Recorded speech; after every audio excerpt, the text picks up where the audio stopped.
আহ, কি হলো মিতু? আমাকে ধাক্কা দিলে কেন? খবরদার, একদম আমাকে ছোঁয়ার চেষ্টা করবি না। কি বলছো এসব? আজ আমাদের বাসর রাত। তোর মতো একটা ছোট লোক মুদির দোকানদারের সাথে আমার বাসর রাত? তুই স্বপ্নেও ভাবিস না এসব। ছোট লোক বলছো কেন আমাকে? আমি তো তোমার বৈধ স্বামী। বৈধ স্বামী? তোকে স্বামী হিসেবে মানবে কে? তুই তো একটা ভিখারি। ভিখারি হতে যাব কেন? হালাল পথে ব্যবসা করি খাই আমি। তোর ওই পচা চাল ডাল বেচা দোকানটাকে তুই ব্যবসা বলিস? ছি। দোকানটা ছোট হতে পারে, কিন্তু আমি তো কাউকে ঠকাই নেই। তোর গা থেকে সস্তা পেঁয়াজ আর রসুনের গন্ধ আসছে। এই গন্ধ নিয়ে তুই আমার মতো সুন্দরী মেয়েকে ছুতে আসিস কোন সাহসে? ধামরাইয়ের সুয়াপুর গ্রামের একটি পুরনো টিনের চালের ঘর। মাঝরাতে নিস্তব্ধতায় চারিদিকে রজনীগন্ধা আর গোলাপের মিষ্টি সুবাস ছড়িয়ে আছে। ঘরের ভেতর টিমটিম করে জ্বলছে একটি পুরনো হলুদ বাল্ব। মেঝেতে ছিটকে পড়ে আছে ফারহান। মিতুর পরনে লাল বেনারসি, সারা গা গয়নায় মোড়ানো। এই সাধারণ মুদির দোকানদার ফারহানই হলো আমাদের গল্পের নায়ক, আর খাটের ওপর বসে থাকা এই অহংকারী সুন্দরী মেয়েটি হলো গল্পের নায়িকা মিতু। আজ সকালে ধামরাইয়ের এই গ্রামের ফারহানের সাথে মৃত্যুর বিয়ে হয়েছে। মিতুর ভাই সাদেক তাকে অনেক বড় ঘরের ছেলে বলে মিথ্যা বুঝিয়ে এই সাধারণ পরিবারে বিয়ে দিয়েছে। বাসরাতে ফারহান আলতো করে মিতুর হাতটা ছুঁতে মিতু সজোরে তাকে ধাক্কা দিয়ে খাটের নিচে ফেলে দেয়। আমার গায়ে পেঁয়াজ রসুনের গন্ধ থাকতে পারে, কিন্তু আমার মনটা তো পরিষ্কার মিতু। তোর ওই পরিষ্কার মন ধুয়ে কি আমি পানি খাবো? তুমি এভাবে কথা বলছো কেন মিতু? আমি তো তোমাকে কোনো মিথ্যে বলে বিয়ে করিনি। তুই মিথ্যে বলিসনি, কিন্তু আমার ভাই তোকে বড়লোক সাজিয়ে আমার সাথে প্রতারণা করেছে।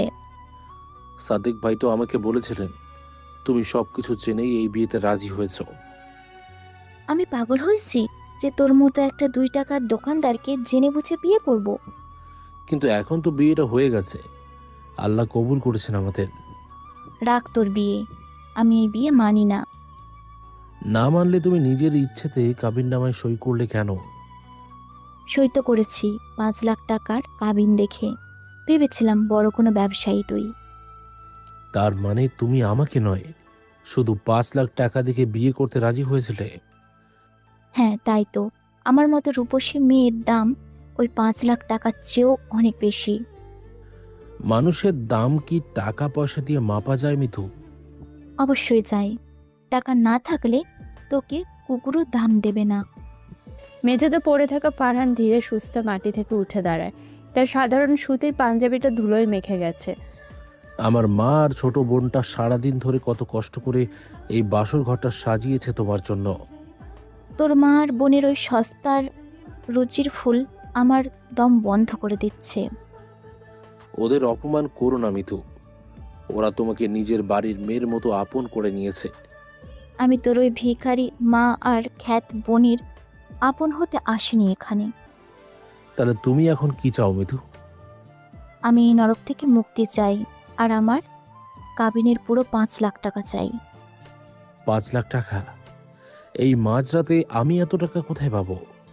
কোথায় পাবে সেটা তুই বুঝবি? তুই তো একটা কাপুরুষ। আমাকে কাপুরুষ বলছো কেন তুমি? তোর মুরত ছিল না এত টাকা দেওয়ার, তো তুই 5 লাখ টাকার কাবিনের বিয়ে করতে গেলি কেন? সাদেক ভাই বলেছিলেন কাবিন তো শুধু একটা সম্মান, এটা তো আর নগদ দিতে হয় না। আমার ভাইকে বলেছে সেটা আমি শুনতে চাই না, আমি আমার টাকা চাই। তুমি তো জানো আমার অবস্থা, আমি এতগুলো টাকা একসাথে কখনো চোখেও দেখিনি। তাহলে তুই তোর ওই পচা মুদি দোকান বিক্রি করে দে। দোকান বিক্রি করে দিলে আমার মা আর ছোট বোনটাকে আমি কি খাওয়াবো? তোর মা বোন না খেয়ে মরলে আমার কি? আমাকে তুই টাকা দিবি। মিতুর গলার স্বর ক্রমশ চড়া হতে থাকে। পুরনো টিনের ঘরের বাইরে রাতে ঝিঁঝি পোকার ডাক মিতু চিৎকারে ঢাকা পড়ে যায়। মিতু একটু শান্ত হও, সংসারটা তো কেবল শুরু হলো। তোর সাথে কিসের সংসার? তোর তো আমাকে 2 বেলা ভালো খাবার দেওয়ারও মুরদ নেই। আমি কথা দিচ্ছি জীবনে কোনো দিন তোমাদের না খেয়ে থাকতে দেব না। আমি কি তোর কাছে ডাল ভাত খাওয়ার জন্য এসেছি? আমার শপিং গয়না ঘোরাঘুরি এসব কে দেবে? আমি আস্তে আস্তে সব শখ পূরণ করার চেষ্টা করব। তোর ওই 2 টাকার দোকান দিয়ে তুই আমার শখ পূরণ করবি? হাস্যকর। তুমি আমাকে একটু সময় দাও মিতু, আমি সব ঠিক করে নেব। তোর মতো ভিখারিকে আমি 1 সেকেন্ডও সময় দেব না। তাহলে তুমি কি করবে? আজ রাতের মধ্যে তুই আমাকে আমার কাবিনের 5 লাখ টাকা বুঝিয়ে দিবি, তারপর আমাকে ছুতে আয়। এটা তো অসম্ভব, আমি পারবো না। পারবি না? ঠিক আছে, তাহলে কাল সকালে আমি সোজা থানায় যাব। থানায় যাবে কেন? নারী নির্যাতনের মামলা করব তোর আর তোর ওই ভিখারি মা বোনের নামে। ফারহান স্তব্ধ হয়ে যায়। তার সাধারণ চেহারায় একটা অদ্ভুত পরিবর্তন আসতে শুরু করে। আমি তো তোমার গায়ে একটা টোকাও দিইনি মিতু।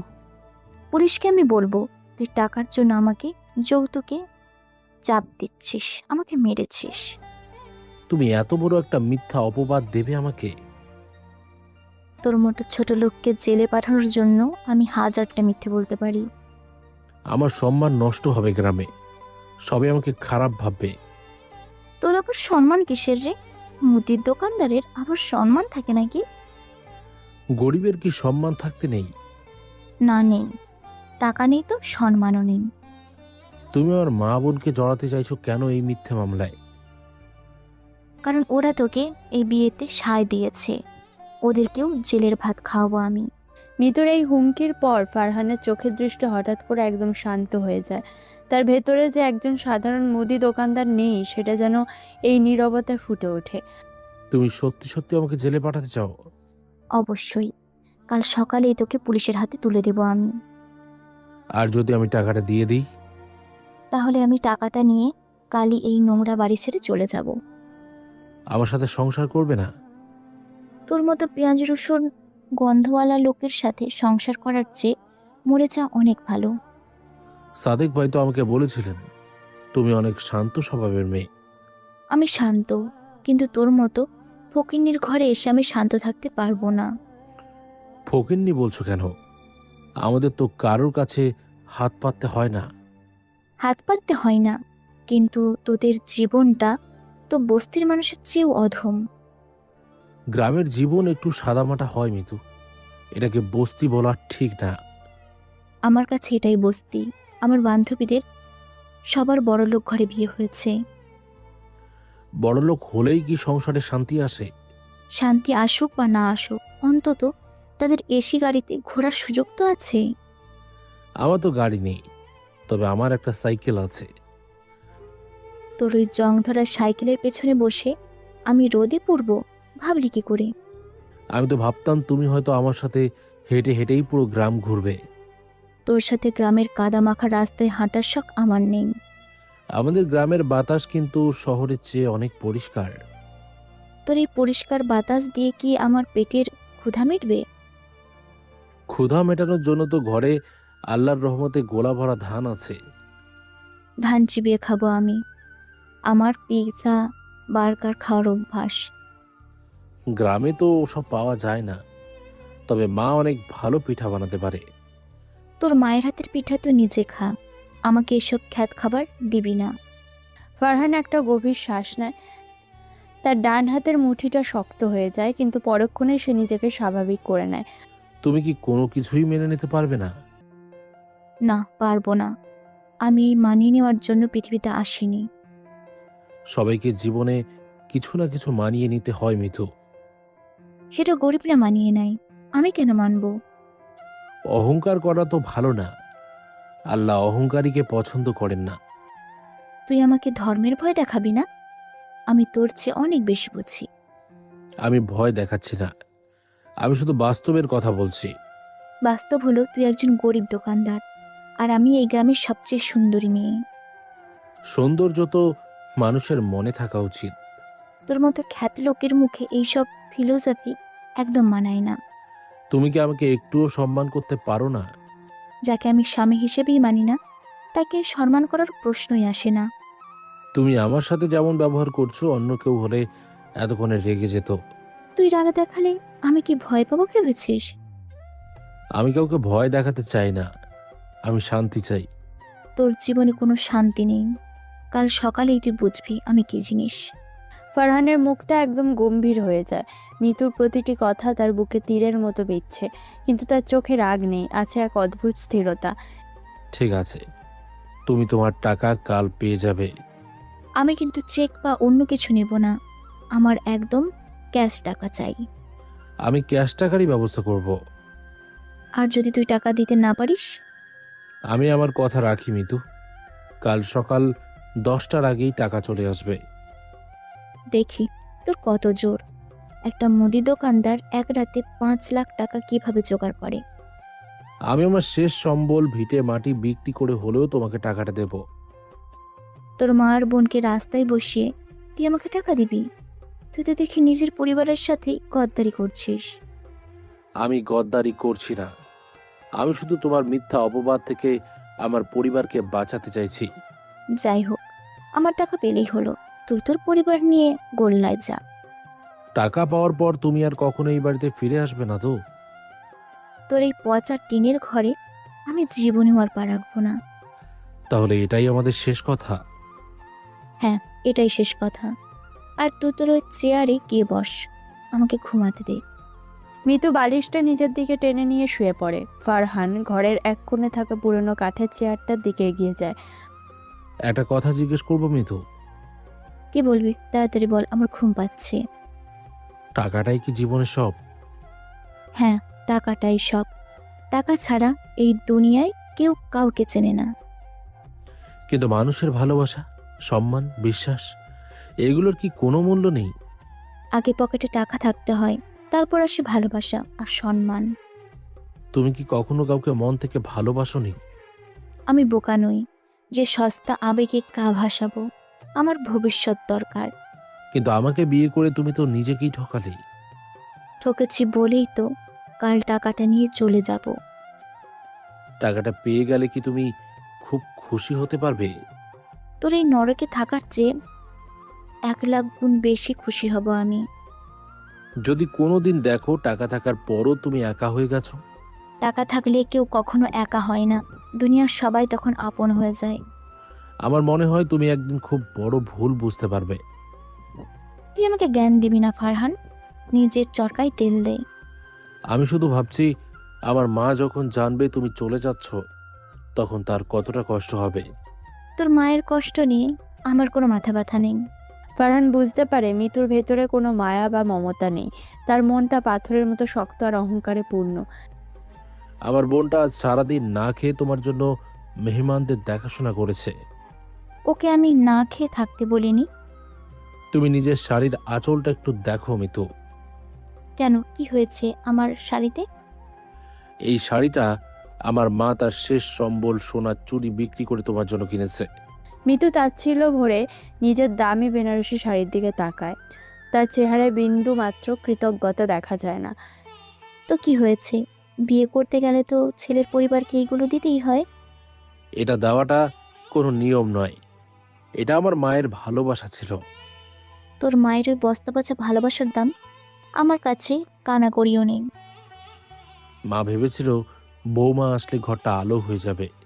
তোর ওই অন্ধকার ঘরে আলো জ্বালাতে আমি আসিনি। সত্যি তুমি অনেক অহংকারী মিতু।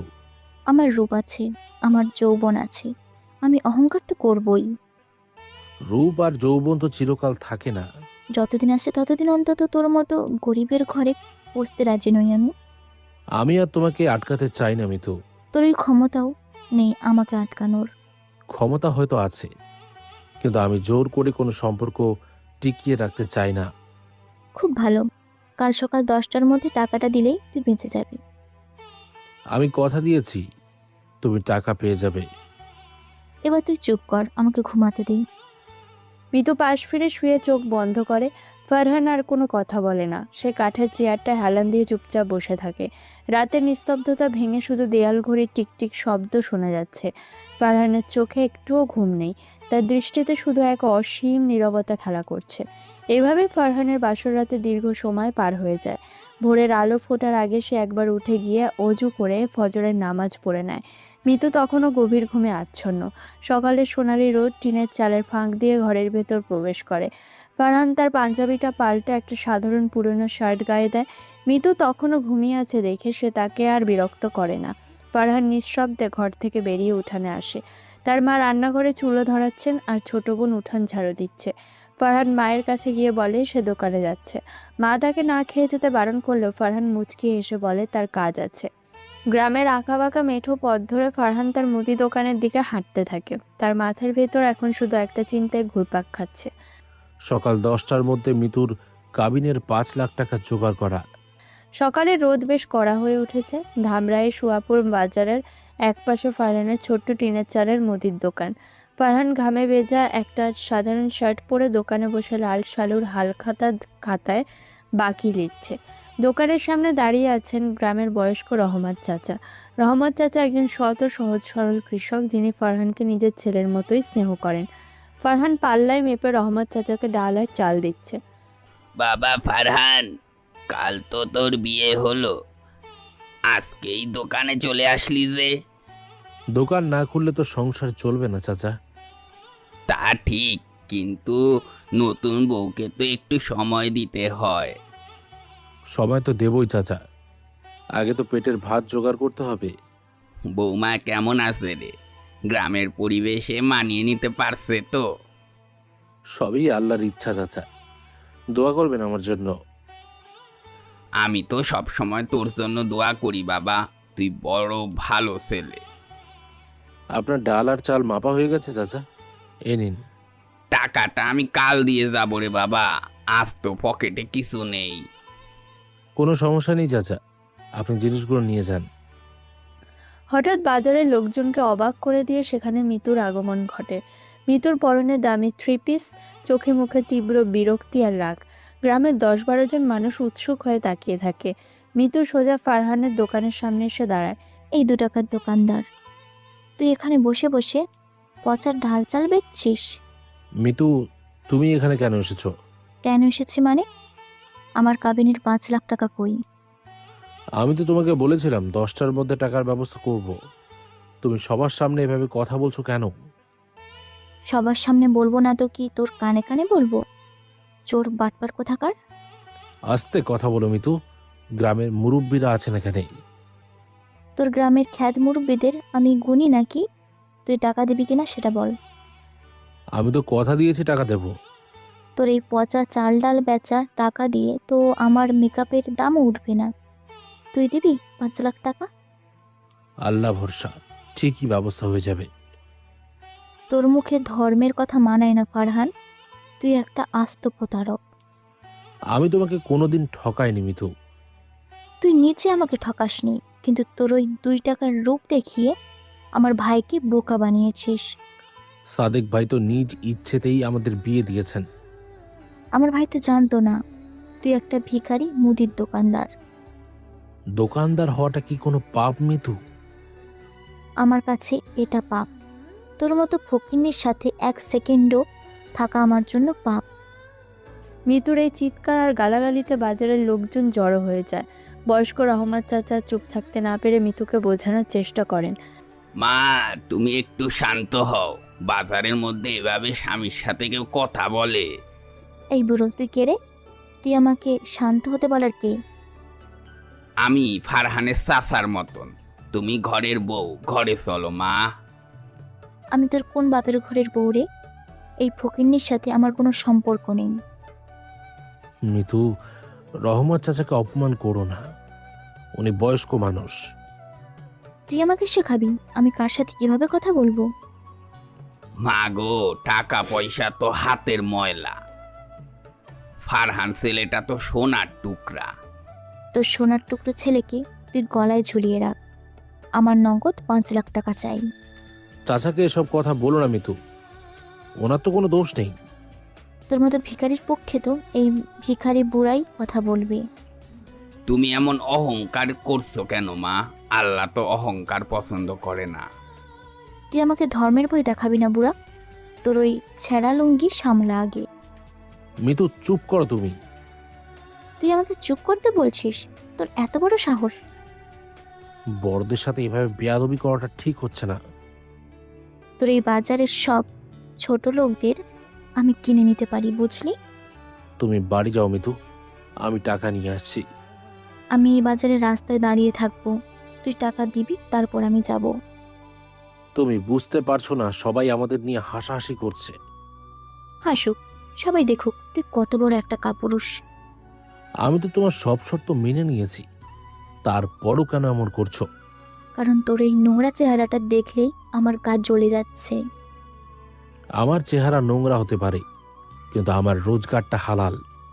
তোর ওই হালাল রোজগার দিয়ে তুই নিজে ভিক্ষে করে খা, আমাকে আমার টাকা দে। আমি তো বললাম 10টার মধ্যে টাকা পেয়ে যাবে তুমি। আমি এখন টাকা চাই, তুই এখনই তোর ওই দোকান বিক্রি করি আমাকে টাকাটা দে।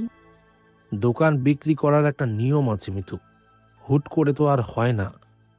আমি কোনো নিয়ম শুনতে চাই না, তুই টাকা দিবি কিনা সেটা বল। আমি চেষ্টা করছি।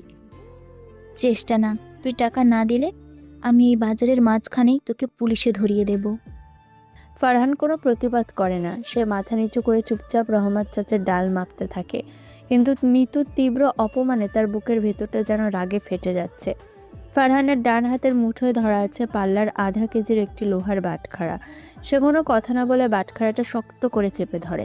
তার হাতের পেশিগুলো টান টান হয়ে ওঠে, আর সেই প্রচণ্ড চাপে শক্ত লোহার বাটখারাটা সামান্য বেঁকে গিয়ে আঙুলের ছাপ বসে যায়। ফারহানের এই অদ্ভুত শারীরিক ক্ষমতার ঝলক কেউ খেয়াল করে না। কি হলো, চুপ করে আছিস কেন? টাকা দিবি না জেলের ভাত খাবি? আমি বলেছি তো 10টার মধ্যে তুমি টাকা পেয়ে যাবে। ঠিক আছে, 10টা বাজতে আর মাত্র 1 ঘন্টা বাকি। এর মধ্যে টাকা না পেলে আমি সোজা থানায় যাব। যেতে হবে না থানায়, তুমি বাড়িতে গিয়ে অপেক্ষা করো। আমি তোর ওই পচা বাড়িতে আর 1 মুহূর্তও থাকবো না। তাহলে তুমি কোথায় যাবে এখন? আমার ভাই আসছে আমাকে নিতে, টাকাটা নিয়ে আমি সোজা ঢাকায় চলে যাব। ঠিক আছে, সাদেক ভাই আসলে তাকে নিয়ে আমার বাড়িতে বসতে বলো। তুই শুধু টাকাটা রেডি রাখ, আমি আসছি। মিতুর আগে গজগজ করতে করতে বাজারের কাঁচা রাস্তা ধরে চলে যায়। বাজারের মানুষজন ফারহানের দিকে করুণ দৃষ্টিতে তাকিয়ে থাকে। ফারহান নীরবে তার বেঁকে যাওয়া লোহার বাটখারাটা পাল্লার একপাশে সরিয়ে রাখে। মিতু চলে যাওয়ার পর বাজারের ভিড় ধীরে ধীরে কমে যায়। ফারহান চুপচাপ তার দোকানের ঝাঁপ বন্ধ করে দেয়। তার জীবনে ঘটে যাওয়া এই চরম অপমানের পর সে আর দোকানে বসে থাকতে পারে না। দুপুরের কড়া রোদ পেরিয়ে বিকেল গড়িয়ে যায়। সুয়াপুর গ্রামের পেছনের বাঁশবাগানে এখন এক অদ্ভুত নিস্তব্ধতা। বাঁশবাগানের ঠিক পাশে একটা বড় পুকুরঘাট। ফারহান একা সেই পুকুরঘাটের ভাঙা সিঁড়িতে এসে বসে থাকে। 10টায় ফারহান টাকা দেয়নি। সে ভাবছে মিতু যদি বুঝতে পারে। পরন্ত বিকেল, চারদিক একদম শান্ত। হঠাৎ গ্রামের কাঁচা রাস্তা দিয়ে একটি চকচকে কালো রঙের দামি রেঞ্জ রোভার গাড়ি ধুলো উড়িয়ে চলে যায়। গ্রামের সাধারণ মানুষ এত দামি গাড়ি দেখে অবাক হয়ে রাস্তার পাশে দাঁড়িয়ে থাকে। গাড়িটি বাঁশবাগানের কাছাকাছি এসে ফারহানের থেকে কিছুটা দূরে থেমে যায়। ফারহান নিজের জায়গা থেকে একটুও নড়ে না। সে পকেট থেকে একটি সাধারণ পুরনো বাটন ফোন বের করে। তবে ফোনটি দেখতে সাধারণ হলেও ফারহান অদ্ভুতভাবে কিছু গোপন কোড চেপে একটি স্যাটেলাইট কানেকশনে ডায়াল করে। ফোনের ওপাশ থেকে এক অপরিচিত কণ্ঠ কাঁপা কাঁপা গলায় কথা বলে ওঠে। বস, সব রেডি। কাজটা নিখুঁতভাবে হয়েছে তো? জি বস, একদম আপনার নির্দেশ মতো। কালকের মধ্যে সব ক্যাশ চাই, 5 লাখ। বস, এত সামান্য টাকার জন্য আপনি? আমি যা বলেছি শুধু সেটা শোনো। ক্ষমা করবেন বস, টাকাটা কাল সকালের আগেই পৌঁছে যাবে। কেউ যেন ঘুণাক্ষরেও বুঝতে না পারে এই টাকা কোথা থেকে এসছে। কেউ কিছু টের পাবে না বস, সব আড়ালেই থাকবে। আর ওই খলিল মহাজনের খবর কি? সে তো আমাদের ভয় কাঁপছে বস। আপনার কথা মতোই সেসব কাগজে সই করবে। ঠিক আছে, কাজ শেষ হলে আমাকে আর কল করার দরকার নেই। কিন্তু বস, ওই মেয়েটা আপনার সাথে এত বড় বেয়াদবি করলো, আপনি কিছুই বললেন না? ওর অহংকারের শাস্তি ও নিজেই পাবে। তুমি শুধু নিজের কাজ করো। জি বস, আপনি যা বলবেন তাই হবে। টাকাটা যেন কোনোভাবেই হাতছাড়া না হয়। একদম নিশ্চিন্ত থাকুন বস, আপনার আদেশ অক্ষরে অক্ষরে পালন করা হবে। ঠিক আছে, রাখছি। ফারহান আর কোনো কথা না বলে কলটা কেটে দেয়। সে কিছুক্ষণ ফোনটার দিকে শান্ত দৃষ্টিতে তাকিয়ে থাকে। এরপর কোনো দ্বিধা না করে সাধারণ বাটন ফোনটা সোজা পুকুরের গভীর পানিতে ছুঁড়ে ফেলে দেয়। টুপ করে একটা শব্দ হয় এবং ফোনটা তলিয়ে যায়। সাধারণ একজন মুদি দোকানদার কিভাবে রেঞ্জ রোভার গাড়ির মালিকদের নিয়ন্ত্রণ করছে এবং স্যাটেলাইট ফোনে কথা বলছে, এই রহস্য যেন পুকুরের জলের মতোই গভীর হয়ে ওঠে। ফারহান ধীরে ধীরে উঠে দাঁড়ায় এবং শান্ত পায়ে বাড়ির দিকে হাঁটতে শুরু করে। পুকুরঘাটের সেই গভীর রহস্যময় ফোনালাপের পর বিকেল গড়িয়ে ধীরে ধীরে সন্ধ্যা নামে। সুয়াপুর গ্রামের চারপাশে যখন মাগরিবের আজান ধ্বনিত হচ্ছে, ফারহান তখন ধীর পায়ে নিজের বাড়ির দিকে হাঁটা ধরে। রাত 8টা। ফারহানের বাড়ির উঠানে একটা থমথমে পরিবেশ। উঠানের একপাশে একটা বড় ট্রলি ব্যাগ নিয়ে দাঁড়িয়ে আছে মিতু, আর তার সামনে দাঁড়িয়ে আঁচলে চোখ মুছছেন ফারহানের বৃদ্ধা মা। মাগো, তুই রাতের বেলা কোথায় যাবি? আপনার ছেলের এই ভিখারির আস্তানায় অন্তত আমি থাকবো না। ফারহান তো কোনো অন্যায় করেনি মা, তুই একটু বোঝ। আপনার ছেলে আমার জীবনটা নষ্ট করেছে, আর আপনি বলছেন সে অন্যায় করেনি? সংসার তো সবে শুরু হলো, আস্তে আস্তে সব ঠিক হয়ে যাবে। গরিবের সংসারে শুধু অভাব বাড়ে, কিছু ঠিক হয় না। আমাদের অভাব থাকতে পারে, কিন্তু আমরা তো তোকে কোনো কষ্ট দেইনি। এই পচা টিনের ঘরে থাকাটাই আমার জন্য সবচেয়ে বড় কষ্ট। তুই চলে গেলে গ্রামের মানুষ আমাদের নিয়ে কি ভাববে মা? গ্রামের মানুষের কথায় আমার পেট ভরবে না। আমি আমার টাকা চাই। এমন সময় বাড়ির কাঁচা উঠানে দুটো রিক্সা এসে থামে। রিক্সা থেকে নামে মৃতুর বড় ভাই সাদেক এবং তার স্ত্রী রিনা। সাদেক শহরের একটা ছোট কোম্পানিতে দালালি করে, তার পরনে সস্তা কিন্তু চকচকে শার্ট। আর রিনা হলো অহংকারী স্বভাবের মহিলা, যে কথায় কথায় মানুষকে ছোট করতে পছন্দ করে। কিরে মিতু, তুই ব্যাগ নিয়ে উঠোনে দাঁড়িয়ে আছিস কেন? তোমরা এতক্ষণ পর আসলে ভাইয়া, আমি এই ফকিনীর বাড়িতে আর 1 সেকেন্ডও থাকবো না। বাবা, কি ঘুটঘুটে অন্ধকার বাড়ি! এখানে তো মশা আর ব্যাঙ ছাড়া কোনো মানুষ থাকতে পারে না। ভাবি, এই লোকগুলো আমাকে কাল রাত থেকে না খাইয়ে মেরে ফেলার উপক্রম করেছে। এমন মিথ্যে অপবাদ দিস না মা, আমি তো নিজে হাতে তোকে ভাত বেড়ে দিয়েছিলাম। আপনার ওই মোটা চালের ভাত আর পচা ডাল কি আমার ননদ খেতে পারে? আমরা তো গ্রামের মানুষ, আমাদের যা সামর্থ্য আমরা তো তাই দিয়েছি। সামর্থ্য যখন নেই, তখন আমার এত সুন্দরী বোনকে বিয়ে করানোর শখ হলো কেন আপনাদের? বাড়ির বারান্দার অন্ধকার থেকে ধীর পায়ে উঠানের আলোতে এসে দাঁড়ায় ফারহান। তার মুখটা একদম শান্ত, কিন্তু চোখের দৃষ্টি খুব তীক্ষ্ণ। সাদেক ভাই, আপনি তো আমার অবস্থা জেনেই এই বিয়েতে রাজি হয়েছিলেন। আমি রাজি হয়েছিলাম কারণ তুই আমাকে বুঝিয়েছিলি তোর অনেক বড় ব্যবসা আছে। আমি আপনাকে বলেছিলাম আমার একটা মুদির দোকান আছে, আমি কোনো মিথ্যা বলিনি। তোর ওই টিনের চালের দোকানকে তুই ব্যবসা বলিস? হালাল উপায়ে করা যে কোনো কাজই সম্মানজনক। থামুন তো আপনার সম্মানের কথা। পকেটে 2 টাকা নেই, আসছে সম্মানের গল্প শোনাতে। ভাবি, আপনি আমাদের বাড়িতে মেহমান, মেহমানের মতো কথা বলুন। আমি তোর মতো ছোট লোকের বাড়িতে মেহমান হয়ে আসিনি, আমি আমার ননদকে নিতে এসেছি। ভাইয়া, এই লোকটা আমাকে আজ সকালে বাজারের মাঝখানে অপমান করেছে। আমি অপমান করেছি নাকি তুমি সবার সামনে আমাকে গালিগালাজ করেছো মিতু? তুই গালি খাওয়ার মতনই কাজ করেছিস ফারহান। আমি আপনার বোনের কোনো অসম্মান করিনি সাদেক ভাই। আমার বোনকে এই কুড়ে ঘরে এনে তুই ওর স্ট্যাটাস নষ্ট করেছিস, এটাই সবচেয়ে বড় অসম্মান। স্ট্যাটাস দিয়ে কি মানুষের বিচার হয়? অবশ্যই হয়। আমাদের মিতুকে তো শহরের বড় বড় অফিসাররা বিয়ে করতে চেয়েছিল। তাহলে আপনারা শহরের অফিসার দেখে বিয়ে দিতেন, আমার মতো গরিবের ঘরে দিলেন কেন? সেটা আমার ভুল হয়েছে, আমি তোর ভদ্র চেহারা দেখে প্রতারিত হয়েছি। আমি কোনো প্রতারণা করিনি সাদেক ভাই। আপনারা 5 লাখ টাকার কাবিন চাপিয়েছিলেন, আমি শুধু সেটাই মেনে নিয়েছিলাম। হ্যাঁ, আর সেই 5 লাখ টাকাই আমি এখন নগদ চাই। শুনলি তো, আমার বোন যা বলেছে তাই হবে। সাদেক ভাই, আপনি তো জানেন কাবিনের টাকাটা একটা গ্যারান্টি, এটা তো নগদ দেওয়ার কথা ছিল না। এখন আমার বোন তোর সাথে সংসার করবে না, তাই টাকাটা তাকে নগদ দিতেই হবে। আপনারা কি টাকার জন্য বিয়ে দিয়েছিলেন নাকি সংসার করার জন্য? সংসার তো সমানে সমানে হয়, তোর মতো ভিখারির সাথে মিতুর কিসের সংসার? আপনারা এমন নিষ্ঠুর কথা বলবেন না, আমার ছেলেটা তো অনেক ভালো। এই বুড়ি, তুই একদম চুপ থাকবি। তোর ছেলের মতো তুইও একটা বাটপার। ভাবি, আমার মাকে নিয়ে একদম কোনো আজে বাজে কথা বলবে না। তোর মাকে আমি কি এমন গালি দিয়েছি? যা সত্যি তাই তো বললাম। আমার মা এই দুনিয়ার সবচেয়ে বড় সৎ মানুষ, তাকে অপমান করার অধিকার আমি কাউকে দেইনি। ফারহান, তুই আমার বউয়ের উপর গলা তুলে কথা বলছিস কেন? আপনার বউ আমার মায়ের সাথে বেয়াদবি করছে, আপনি সেটা দেখছেন না? গরিব মানুষের আবার সম্মান কিসের? তোরা তো এমনিতেই ছোট লোক।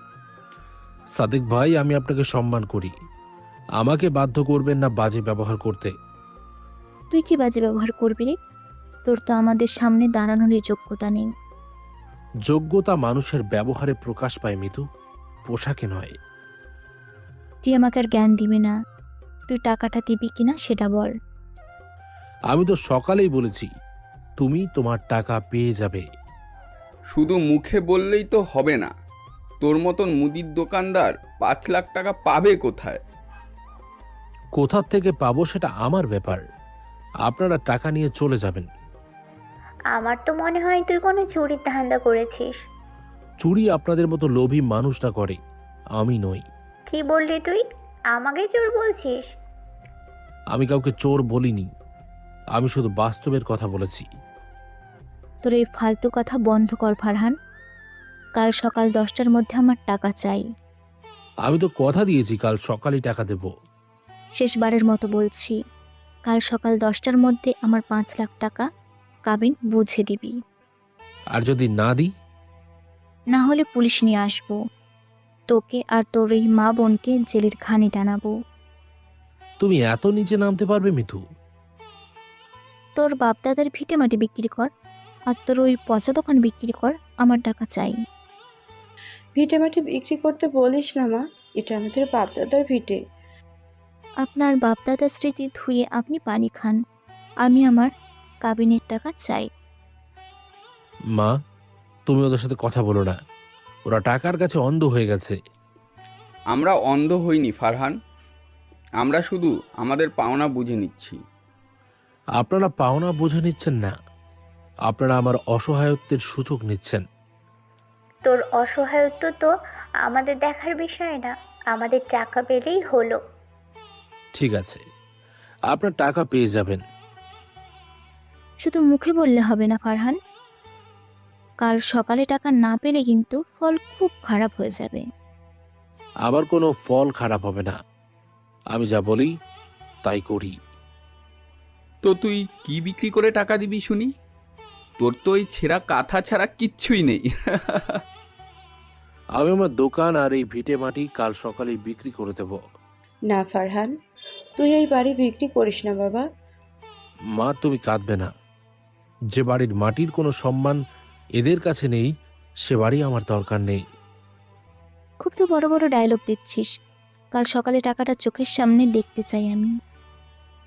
কাল সকাল 10টায় খলিল মহাজনের সাথে আমার কথা হয়েছে, আমি সব রেজিস্ট্রি করে টাকাটা নিয়ে আসব। খলিল মহারাজ, সে তো গ্রামের সবচেয়ে কড়া লোক, সে তোকে এত টাকা দেবে? সেটা আমি আর খলিল মহাজন বুঝবো, আপনারা শুধু আপনাদের টাকা গুনে নেবেন। গুনে তো নিবই, একটা টাকা কম হলে কিন্তু তোকে আমি জুতো পেটা করব। ভাবি, মুখ সামলে কথা বলুন, আমি এখনো আপনাদের গায়ে হাত তুলিনি। তুই আমাদের গায়ে হাত তুলবি? তোর এত বড় সাহস? সাহস আমার অনেক আছে সাদেক ভাই, কিন্তু আমি আমার মায়ের সামনে কোনো অশান্তি চাই না। তুই একটা আস্ত কাপুরুষ, তোর মুখে এসব কথা একদম মানায় না। ফারহান মিতুর চোখের দিকে সরাসরি তাকায়। ফারহানের সেই স্থির শীতল দৃষ্টি দেখে মিতু এক মুহূর্তের জন্য কিছুটা থমকে যায়। ঠিক আছে, কাল সকালেই তুমি তোমার টাকা পেয়ে যাবে। তুই টাকা দিবি? তুই? হ্যাঁ, আমিই দেব। তোর মতো রাস্তার ভিখারি আমাকে 5 লাখ টাকা দেবে, এটা দেখার জন্য আমার তর্স হয়েছে না। অহংকার করো না মিতু, এই টাকার জন্যই একদিন তোমাকে রাস্তায় রাস্তায় ঘুরতে হবে। আমার কপালে কি আছে সেটা আমি বুঝবো, তুই তো চিন্তা কর।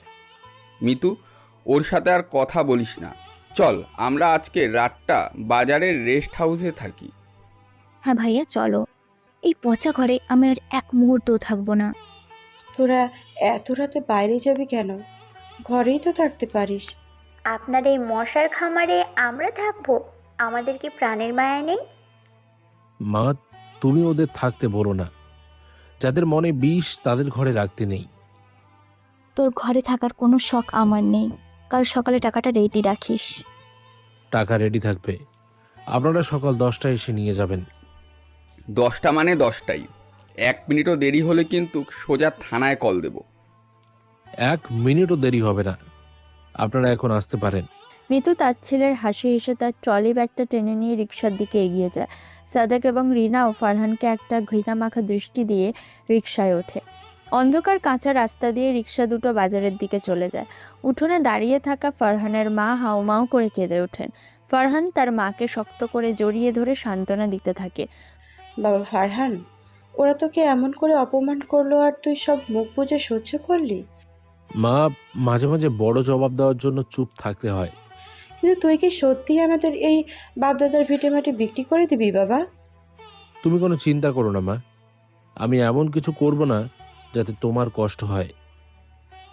খলিল মহাজন তো খুব খারাপ লোক রে বাবা, ওর কাছে তুই যাবি কেন? খলিল মহাজন খারাপ হতে পারে মা, কিন্তু সে আমাকে ভয় পায়। কি করছিস তুই এসব? তোকে কেন ভয় পাবে সে? ওসব তুমি বুঝবে না মা, তুমি শুধু আল্লাহকে ডাকো। কাল থেকে আমাদের জীবনে আর কোনো অশান্তি থাকবে না। আমার তো খুব ভয় করছে বাবা।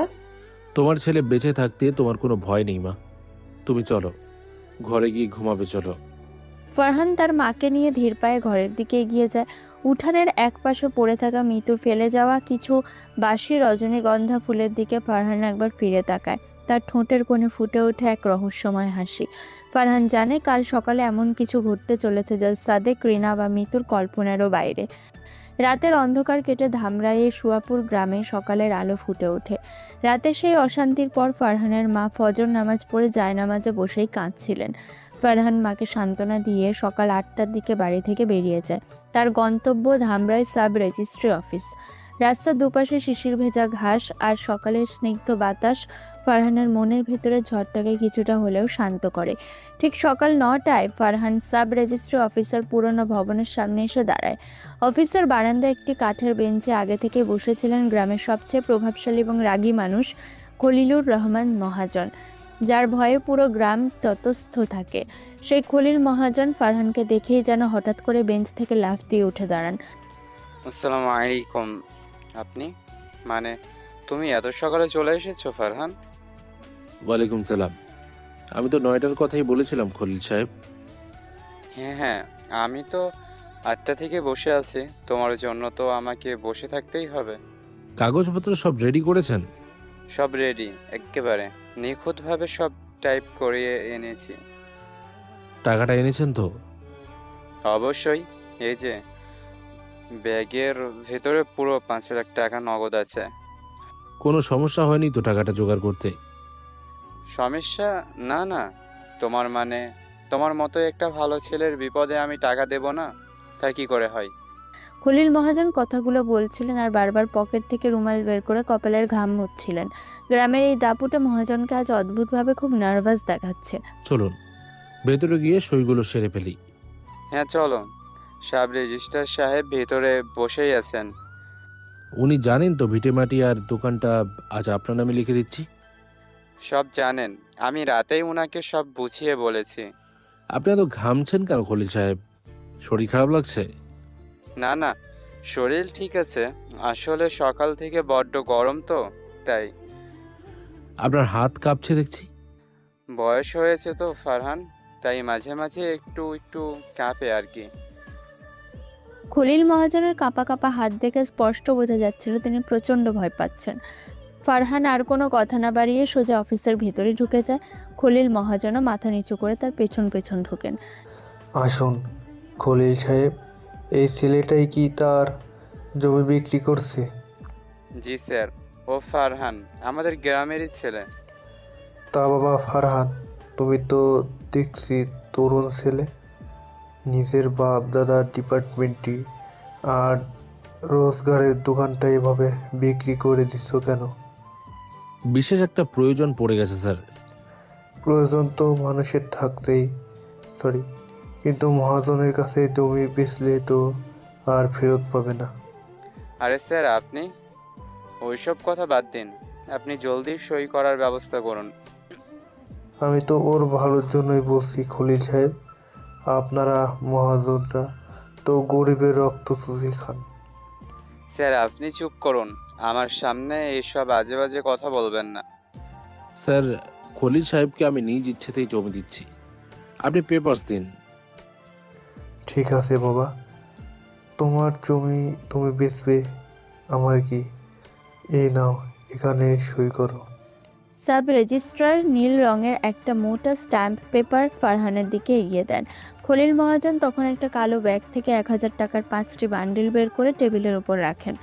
টাকাটা কি পুরো 5 লাখ আছে খলিল সাহেব? গুনে দেখো ফারহান, একটা টাকাও কম নেই, আমি নিজে 3 বার গুনেছি।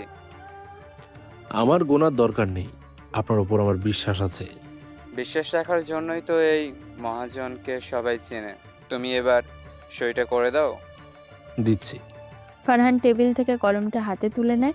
স্ট্যাম্প পেপারের ওপর সই করার জন্য সে যখন তার ডান হাতটা বাড়ায় তখন শার্টের হাতার ভেতর থেকে তার আঙুলটা কিছুটা বেরিয়ে আসে। ফারহানের অনামিকায় মুহূর্তের জন্য অত্যন্ত দামি আর চকচকে একটি প্ল্যাটিনামের আংটি দেখা যায়। আংটিটার ঠিক মাঝখানে একটা নীল রঙের বিরল পাথর বসানো। খলিল মহাজন আংটিটা দেখা মাত্র ভয়ে ঢোক গেলেন। তোমার আঙ্গুলে ওই আংটিটা তো বেশ সুন্দর হে, একেবারে বিদেশি দামি পাথরের মতো লাগতেছে। এটা সাধারণ পাথর স্যার, কক্সবাজার থেকে কেনা। তা ওই নাকি? দেখতে তো একদম রাজকীয় লাগছে। গরিবের হাতে রাজকীয় জিনিস মানে না স্যার। এ নিন, আমার সই করা হয়ে গেছে। অনেক ধন্যবাদ ফারহান, এই নাও তোমার 5 লাখ টাকা। টাকাটা ব্যাগে ভরে দিন। দিচ্ছি, সাবধানে নিয়ে যেও রাস্তায়। রাস্তায় আমার কোনো ভয় নেই খলিল সাহেব। তা তো বটেই, তোমার আবার ভয় কিসের?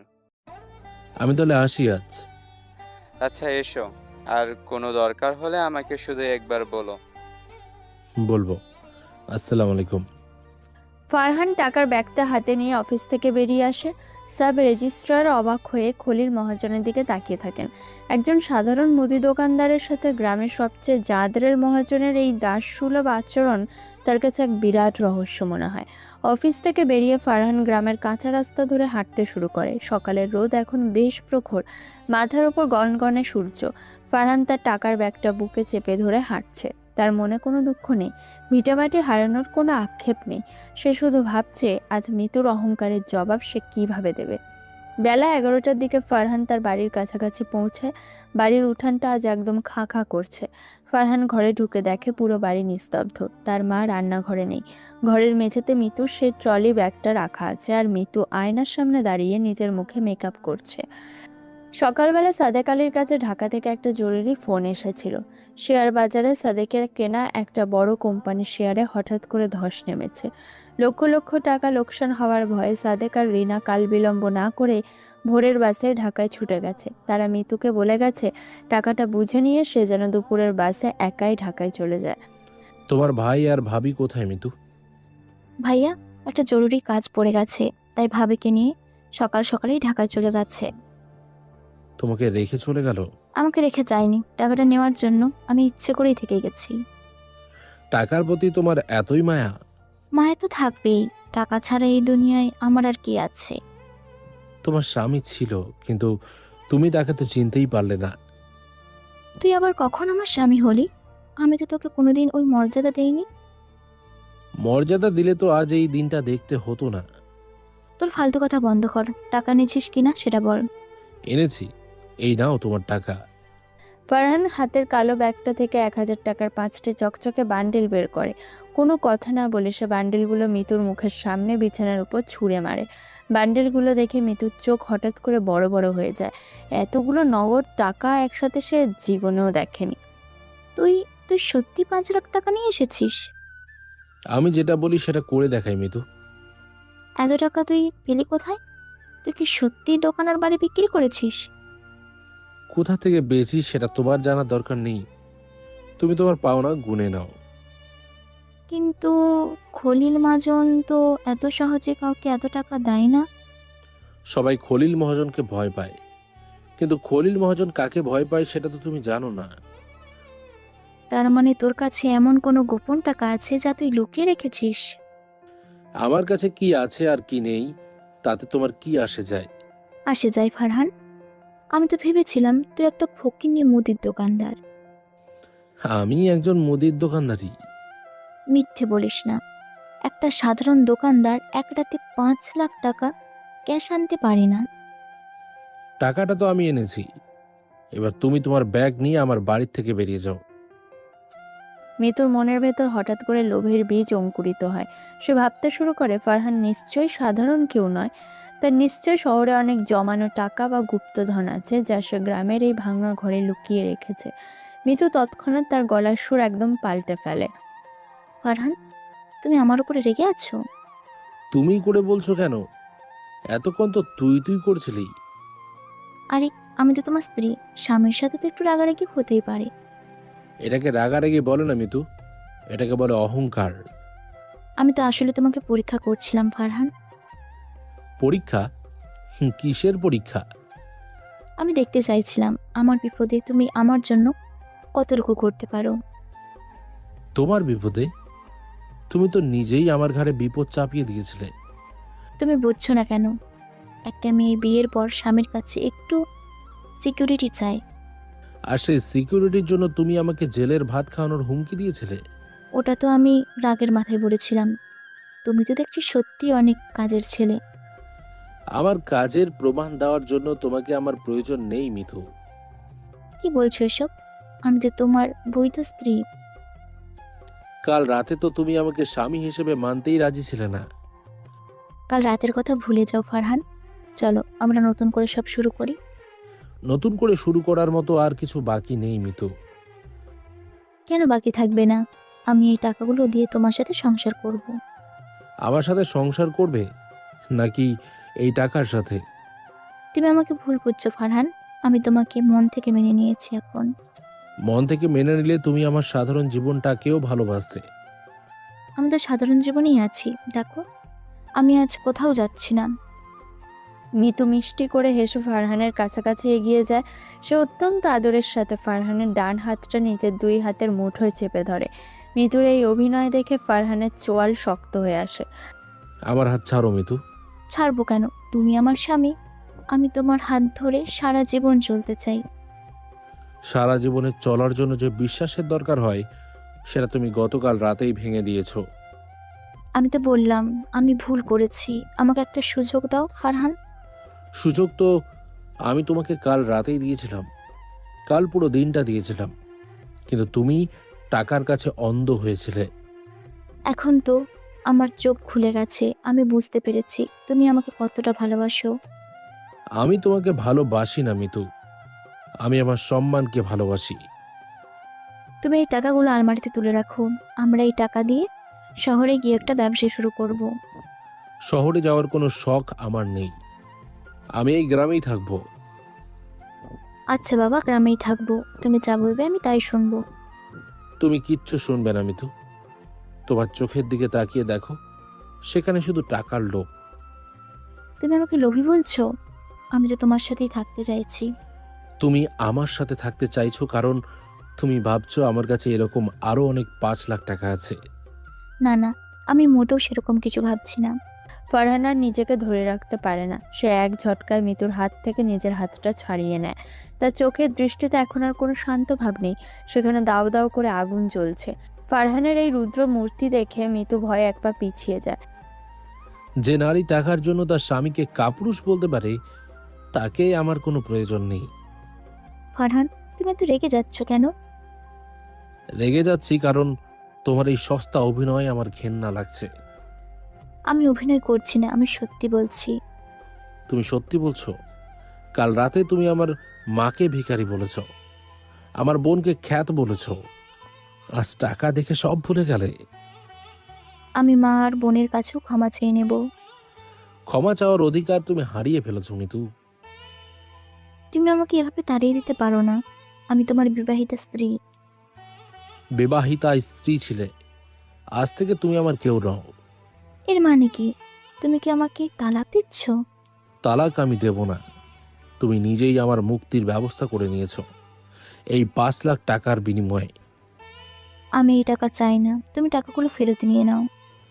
টাকা যখন একবার আমি দিয়ে দিয়েছি সেটা আমি আর ছুঁয়েও দেখব না। আমি তোমাকে ছেড়ে কোথাও যাব না ফারহান, আমি এখানেই থাকবো। তুমি এখানে থাকলে আমার এই ঘরটা অপবিত্র হয়ে যাবে। তুমি আমাকে এত বড় অপবাদ দিচ্ছ। অপবাদ দিচ্ছি না, সত্য বলছি। তোমার মনটা টাকার লোভে পচে গেছে। আমি পায়ে পড়ছি ফারহান, আমাকে তাড়িয়ে দিও না। আমার ভাইয়াও তো আমাকে রেখে চলে গেছে। তোমার ভাইয়া তোমাকে রেখে যায়নি, সে তোমার লোভের আগুন জ্বালিয়ে দিয়ে পালিয়ে গেছে। আমি ভাইয়াকে আর কোনোদিনও এই বাড়িতে আসতে দেব না। তুমি আমাকে থাকতে দাও। যেই মুখে তুমি কাল রাতে আমার গায়ে সস্তা পেঁয়াজ রসুনের গন্ধ পেয়েছিলে, আজ সেই মুখে আমার জন্য ভালোবাসা মানায় না। আমি সব ভুলে গেছি ফারহান, আমাকে একটা শেষ সুযোগ দাও। আমার ডিকশনারিতে লোভী মানুষের জন্য কোনো দ্বিতীয় সুযোগ নেই। ফারহান প্লিজ। একদম চুপ, আর একটাও কথা বলবে না তুমি। ফারহানের প্রচণ্ড চিৎকারে মিতু কেঁপে ওঠে। ফারহান বিছানা থেকে টাকার বান্ডিলগুলো তুলে মিতুর ট্রলি ব্যাগের চেনের ভেতর গুঁজে দেয়। তারপর সে ট্রলি ব্যাগটা এক হাতে টেনে নিয়ে ঘরের দরজার দিকে এগিয়ে যায়। তোমার ব্যাগ আমি দরজার বাইরে রেখে দিচ্ছি, তুমি এখনই আমার বাড়ি থেকে বের হবে। আমি যাব না, তুমি আমাকে জোর করতে পারো না। তুমি নিজের থেকে যাবে নাকি আমি তোমাকে ঘাড় ধাক্কা দিয়ে বের করে দেব? তুমি আমার গায়ে হাত তুলবে? এত বড় সাহস তোমার? তোমার মতো লোভী মেয়ের গায়ে হাত তোলাটাই আমি পাপ মনে করি। আমি এই গ্রামের সবাইকে ডাকবো, সবাইকে বলবো তুমি আমার সাথে অন্যায় করছো। ডাকো সবাইকে। কাল সকালে তো বাজারের মাঝখানে তুমি নিজেই আমাকে ছোট লোক প্রমাণ করেছ। আজ তারা তোমার কথা বিশ্বাস করবে? ফারহান আমি সত্যি বলছি, আমি আর অহংকার করব না। তোমার অহংকার তোমার রক্তে মিশে আছে মিতু, এটা কোনোদিন বদলাবে না। আমি তোমাকে ছেড়ে গেলে কোথায় গিয়ে দাঁড়াবো? যেখানে খুশি সেখানে যাও। তুমি তো শহরে এসি গাড়িতে ঘোরার স্বপ্ন দেখেছিলে, যাও সেই স্বপ্ন পূরণ করো। আমার এই স্বপ্নের চেয়ে তুমি অনেক বেশি দামি ফারহান। আমার দাম বোঝার মতো যোগ্যতা আল্লাহ তোমাকে দেয়নি। এই টাকা নিয়ে সোজা ঢাকা চলে যাও, আর কোনোদিন যেন এই সুয়াপুর গ্রামে তোমার ছায়া না পড়ে। তুমি আমার সাথে এমন বেইমানি করতে পারলে ফারহান? বেইমানি আমি করিনি মিতু, বেইমানি তুমি করেছ তোমার পবিত্র সম্পর্কের সাথে। আল্লাহ তোমাকে এর শাস্তি দেবে। আল্লাহ কাকে শাস্তি দেবে সেটা সময় এলেই বোঝা যাবে। এবার তুমি আমার চোখের সামনে থেকে দূর হও। ফারহান মিতুকে আক্ষরিক অর্থেই বাড়ির মেইন গেটের বাইরে ঘাড় ধাক্কা দিয়ে বের করে দেয় এবং ভেতর থেকে গেট বন্ধ করে দেয়। মিতু রাস্তার ধুলায় বসে তার 5 লাখ টাকার ব্যাগের ওপর মাথা রেখে হাউমাউ করে কাঁদতে থাকে। কিন্তু এই কান্নার মাঝে তার অহংকারের পতন ছিল না, ছিল ফারহানের গুপ্তধন হাতছাড়া হওয়ার আক্ষেপ। কিছুক্ষণ পর মিতু চোখের জল মুছে উঠে দাঁড়ায় এবং ট্রলি ব্যাগটা নিয়ে গ্রামের কাঁচা রাস্তা ধরে দুপুরের কড়াই রোদে হাঁটতে শুরু করে। তার ফর্সা মুখ ঘেমে লাল হয়ে গেছে। এক হাতে ভারী ট্রলি ব্যাগ আর অন্য হাতে 5 লাখ টাকার কালো ব্যাগটা শক্ত করে চেপে ধরে সে সুয়াপুর বাজারের শেষ মাথায় এসে পৌঁছায়। বাজার থেকে মূল হাইওয়ে বেশ কিছুটা দূরে। সেখানে একা দাঁড়িয়ে থাকা মাঝবয়সী এক ভ্যান চালককে দেখতে পায় মিতু। লোকটির নাম কুদ্দুস। সে রোদে বসে গামছা দিয়ে ঘাম মুছছিল। এই ভ্যানওয়ালা, ঢাকা যাওয়ার বড় রাস্তায় যাবি? জামু আফা, তো ভাড়া কিন্তু 100 টাকা লাগবো। ভাড়া নিয়ে তোকে ভাবতে হবে না, তুই শুধু জলদি ভ্যান স্টার্ট দে। আফা, এই দুপুরবেলায় তো রাস্তায় তেমন মানুষজন নাই, আপনি একলা যাইবেন? আমি একা যাব নাকি 10 জনকে নিয়ে যাব সেটা তোর দেখার বিষয় না, তুই চল। রাগ করেন কেন আফা? আমি তো আপনার ভালোর লাইগাই কইলাম। তোর ভালো তোকে ভাবতে হবে না, আমার হাতে অনেক টাকা, আমার সময় খুব দামি। আচ্ছা আফা, আপনি ভ্যানে উঠা বসেন, আমি চালাইতাছি। মিতু তার ট্রলি ব্যাগটা ভ্যানের একপাশে রেখে নিজে সাবধানে বসে। 5 লাখ টাকার ব্যাগটা সে নিজের বুকের সাথে শক্ত করে জড়িয়ে রাখে। ভ্যান চলতে শুরু করে। গ্রামের রাস্তা পার হয়ে ভ্যানটি ধামরাইয়ের নির্জন হাইওয়ে সংযোগ সড়কের দিকে এগোতে থাকে। রাস্তার দুপাশে বিশাল ফসলের মাঠ, মাঝে মাঝে কয়েকটা পুরনো বটগাছ ছাড়া আর কিছুই নেই। এই রাস্তাটা তো ফাঁকা কেন রে? আর কোনো গাড়ি ঘোড়া নেই? দুপুর 2:30 বাজে তো আফা, এই টাইমে তো গাড়ি একটু কমই চলে। তুই একটু জোরে চালা, আমার ভাইয়া ঢাকায় আমার জন্য অপেক্ষা করছে। আমি তো জোর দিয়েই চালাইতেছি আফা, আপনি একটু ছায়ায় বসেন। তোর ভ্যানে আবার ছায়া কোথায়? পুরোটা তো রোদে পুড়ছে। গরিবের ভ্যান তো আফা, ছাতা লাগানোর টাকা তো আর নাই।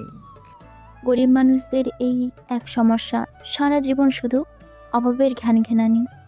আমরা ঘ্যান ঘ্যান করি না আফা, আমাগো কপালটাই এমন। কপাল বলে কিছু নেই, যার টাকা আছে তার কপালও ভালো। টাকা তো হাতের ময়লা আফা, আইজ আছে কাইল নাই। তোর মতো ছোট লোকদের কাছে টাকা থাকে না বলেই তো তোরা এসব কথা বলিস। আমার কাছে এখন যা আছে তা দিয়ে তোর মতো হাজারটা ভ্যান কেনা যাবে। আল্লাহ আপনারে বড় লোক বানাইছে, আপনি তো অহংকার করবেনই। আমি অহংকার করবই, আমার রূপ আছে, টাকা আছে, আমি কেন এই ধুলোমাখা ভ্যানে বসে থাকবো? আফা, বেশি অহংকার পতনটাই আনে। আল্লাহ মায়ায় রাখুক আপনারে। তুই আমাকে জ্ঞান দিবি না, তুই শুধু ভ্যান চালা। ভ্যানটি হাইওয়ের কাছাকাছি একটি বাঁকা এবং অত্যন্ত নির্জন রাস্তায় এসে পৌঁছায়। চারিদিকে পিনপতন নীরবতা। হঠাৎ পেছন থেকে প্রচণ্ড শব্দ করে দুটো কালো রঙের স্পোর্টস বাইক ভ্যানের দিকে ছুটে আসে। বাইক দুটো ভ্যানের সামনে এসে আড়াআড়িভাবে রাস্তা আটকে দাঁড়ায়। বাইকে বসে থাকা চারজন যুবকের পরনে কালো জ্যাকেট এবং মাথায় পুরো মুখ ঢাকা কালো হেলমেট। ও আল্লাহ, এরা কারা? আমার ভ্যানের সামনে এমনে খাড়াইলো কেন? এই তোরা কারা, রাস্তা আটকাচ্ছিস কেন? চারজন যুবকের মধ্যে দুজন বাইক থেকে নেমে ভ্যানের দিকে এগিয়ে আসে। তাদের একজনের হাতে একটি ধারালো চাকু চকচক করে ওঠে। কুদ্দুস ভয়ে ভ্যান থেকে লাফ দিয়ে নেমে যায়। এই ভ্যানালা একদম চুপ, ওই গাছের নিচে গিয়ে দাঁড়া, একটা কথাও বলবি না। বাবারা, আমারে মাইরো না, আমি গরিব মানুষ। তোর গায়ে কেউ হাত দেবে না, তুই শুধু চোখ বন্ধ করে থাক। তোরা কি চাস? আমার ভাইয়া কিন্তু পুলিশে চাকরি করে। আপনার ভাইয়া পুলিশ নাকি প্রেসিডেন্ট সেটা আমাদের জানার দরকার নেই। তোরা আমার পথ আটকাচ্ছিস কেন? আমি ঢাকা যাব। ঢাকা আপনি যাবেন, কিন্তু আপনার হাতে ওই কালো ব্যাগটা আমাদের হাতে দিয়ে যেতে হবে। কি বলছিস তোরা? আমি এই ব্যাগ কাউকে দেব না। ম্যাডাম, আমরা আপনার গায়ে হাত তুলতে চাই না, ব্যাগটা চুপচাপ আমাদের হাতে দিয়ে দেন। এই ব্যাগে আমার সারা জীবনের সম্বল আছে, আমার কাবিনীর 5 লাখ টাকা আছে এতে। আমরা জানি ওই ব্যাগে কি আছে, আর সেই জন্যই আমরা এসেছি। তোরা টাকা চাস তো এই নে, আমার গলার সোনার চেন নিয়ে নে, আমার হাতের সোনার বালাও নিয়ে নে। মিতু ভয়ে কাঁপতে কাঁপতে নিজের গলার দামি সোনার চেনটা খুলতে যায়, কিন্তু ছিনতাইকারীরা অত্যন্ত পেশাদার। তারা মিতুর গয়নার দিকে ফিরেও তাকায় না। আমাদের আপনার ওই সস্তা সোনার চেইন লাগবো না, আমরা শুধু কালো ব্যাগটা নিব। তোরা পাগল হয়েছিস? তোরা তো ছিনতাইকারী, তোরা সোনা নিবি না কেন? আমাদের যা নির্দেশ দেওয়া হয়েছে আমরা শুধু সেটাই করব, ব্যাগটা সারুন। আমি কিছুতেই দেব না। বাঁচাও, কে কোথায় আছো? বাঁচাও। এখানে চিৎকার করে কোনো লাভ নেই, কেউ আপনার আওয়াজ শুনবে না। আমি তোদের পায়ে পড়ছি, আমার এই টাকাটা নিস না। আমার ভাইয়া আমাকে একা ফেলে চলে গেছে, আমার আর কেউ নেই। আপনার দুঃখের গল্প শোনার সময় আমাদের নেই, ব্যাগটা দিন। না, আমি দেব না। মিতু 2 হাত দিয়ে কালো ব্যাগটা নিজের বুকের সাথে শক্ত করে জাপটে ধরে রাখে। প্রথম ছিনতাইকারে কোনো কথা না বলে মিতুর হাতে একটা প্রচণ্ড ঝটকা মারে। মিতু ব্যালেন্স সামলাতে না পেরে ভ্যান থেকে ছিটকে রাস্তার কাঁচা মাটিতে পড়ে যায়। তার হাতের মুঠো আলগা হয়ে যায় এবং চোখের পলকে ছিনতাইকারী ব্যাগটা ছিনিয়ে নেয়। কাজ হয়ে গেছে, জলদি বাইকে ওঠ। ম্যাডাম, রাস্তায় বসে না থেকে এবার ঢাকায় চলে যান, এই টাকা আপনার কপালেই ছিল না। আমার টাকা, আমার 5 লাখ টাকা, তোরা আমার সব নিয়ে গেলি। বাইক স্টার্ট দে। ছিনতাইকারীরা চোখের নিমেষে বাইক ঘুরিয়ে ধুলো উড়িয়ে হাইওয়ের দিকে হাওয়া হয়ে যায়। মিতু রাস্তার ধুলায় লুটিয়ে পড়ে পাথরের মতো স্থির হয়ে যায়। মিতুর গলার সোনার চেন, হাতের বালা, দামি শাড়ি সব তার গায়েই আছে, শুধু নেই সেই 5 লাখ টাকা যার জন্য সে নিজের স্বামী আর সংসারকে লাথি মেরে চলে এসেছিল। কুদ্দুস ভ্যান চালক ধীরে ধীরে মিতুর কাছে এগিয়ে আসে। আফা, আপনি কি ব্যথা পাইছেন? আমার টাকা, আমার সব শেষ হয়ে গেল রে। আমি তো আপনারে আগেই কইছিলাম আফা, এই ভর দুপুরে একলা রাস্তায় বাইর হইয়েন না। আমার ভাই আমাকে ফেলে চলে গেল, ফারহান আমাকে ঘাট ধাক্কা দিয়ে বের করে দিল, আর এখন আমার টাকাটাও চুরি হয়ে গেল। কান্দেন না আফা, আল্লাহ যা করেন বান্দার ভালোর লাইগাই করেন। কি ভালো করেছে আল্লাহ, আমাকে রাস্তার ভিখারি বানিয়ে দিয়েছে। টেকা গেলে টেকা ফেরত পাওয়া যায় আফা, কিন্তু অহংকার একবার ভাঙ্গা গেলে আর জোড়া লাগানো যায় না। তুই আমাকে আবার জ্ঞান দিচ্ছিস? তোর ভ্যানের জন্যই তো আজ আমার এই দশা। আমার কি দোষ আফা? আমি তো আপনারে ছাতা মাথায় দিয়া বসতে কইছিলাম, আপনি তো নিজের অহংকারে অন্ধ আছিলেন। আমি এখন কোথায় যাব? আমার তো যাওয়ার কোনো জায়গা নেই। আপনি চাইলে আমি আপনারে আবার আপনার স্বামীর বাড়িতে রাইখা যাইতে পারি। ফারহানের বাড়িতে? না, ও আমাকে ঘরে তুলবে না। ও আমাকে ঘাড় ধাক্কা দিয়ে বের করে দিয়েছে। তাইলে আমি আপনারে বাস স্ট্যান্ডে রাইখা আসি, আপনি ঢাকায় চলে যান। আমার কাছে বাসের টিকিট কাটার মতো তো আর একটা টাকাও নেই, সব তো ওই ব্যাগে ছিল। আমার কাছে বাস ভাড়ার 200 টাকা আছে আফা, আপনি ওইটা নিয়ে ঢাকায় ভাগ্যের কাছে চলে যান। ভাইয়া তো আমাকে দেখলে আরও রাগ করবে। টাকা ছাড়া ভাইয়া আমাকে ও ঘরে জায়গা দেবে না। মিতু রাস্তার ধুলায় বসে নিজের চুল ছিঁড়তে থাকে। সে বুক চাপড়ে চিৎকার করে কাঁদতে থাকে। তার এই কান্নার আওয়াজ নির্জন হাইওয়ের বাতাসে মিলিয়ে যায়, কিন্তু কেউ তাকে সাহায্য করতে আসে না। দিনের কড়া রোদ ধীরে ধীরে ম্লান হয়ে আসে, সূর্য পশ্চিম আকাশে ঢলে পড়ে। রাস্তার ধুলায় পড়ে থাকা মিতুর অহংকার যেন এই গোধূলির আলোর মতোই নিভে যেতে শুরু করেছে। এদিকে ঢাকার উপকণ্ঠে সাভার এলাকার একটি পরিত্যক্ত বিশাল গোডাউন। একসময় এখানে ফ্যাক্টরি ছিল, এখন শুধু ভাঙা দেয়াল আর লোহার স্তূপ পড়ে আছে। গোডাউনের ভেতরে অন্ধকার, শুধু একটি বড় ভেন্টিলেটর দিয়ে সন্ধ্যার হালকা আলো ভেতরে ঢুকছে। সেই আধো আলো অন্ধকারের ঠিক মাঝখানে একটি অত্যন্ত দামি কালো চামড়ার সোফা রাখা আছে। সোফায় একজন মানুষ পাতলে শান্ত ভঙ্গিতে বসে আছেন। হঠাৎ গোডাউনের বড় লোহার দরজাটা ক্যাঁচ করে শব্দ করে খুলে যায়। সেই 4 জন কালো হেলমেট পরা যুবক ভেতরে প্রবেশ করে। তারা তাদের লিডার রকির ইশারায় হেলমেট খুলে ফেলে। রকি অত্যন্ত সম্মানের সাথে সেই সোফায় বসা রহস্যময় মানুষটির দিকে এগিয়ে যায়। বস, ভেতরে আসবো? আসো। কাজ হয়ে গেছে স্যার। মেয়েটার গায়ে কোনো আঁচড় লাগেনি তো? একদম না বস, আপনার করা নির্দেশ ছিল, তাই আমরা খুব সাবধানে কাজ করছি। ওর সোনার গয়নাগুলো? মেয়েটা নিজের থেকেই গলার চেইন আর হাতের বালা খুলে দিতে চেয়েছে, কিন্তু আমরা ওইগুলো ছুঁয়েও দেখিনি। গুড। টাকাটা কোথায়? এই যে বস, একদম সেফ। রকি তার হাতে থাকা মিতুর সেই 5 লাখ টাকার কালো ব্যাগটা সোফার সামনের একটা পুরনো কাঠের টেবিলের উপর সাবধানে রাখে। অন্ধকারে বসে থাকা মানুষটা সোফা থেকে একটু সামনে ঝুঁকে বসেন। তিনি তার পকেট থেকে একটি রূপালী রঙের দামি লাইটার বের করে ঠক করে শব্দ করে জ্বালান। লাইটারের সোনালি আলোতে একটি দামি কিউবান সিগার ধরানো হয়, আর সেই সিগারের আলোতে প্রথমবার স্পষ্ট হয় মানুষটির মুখ।